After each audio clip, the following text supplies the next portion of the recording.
By connecting an FM adapter to AudioLink XT, you can connect to an FM receiver for easy access to FM systems.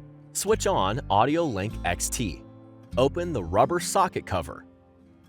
Attach the FM adapter to AudioLink XT. Then connect the receiver to the adapter. AudioLink XT is now streaming to your paired audio processors.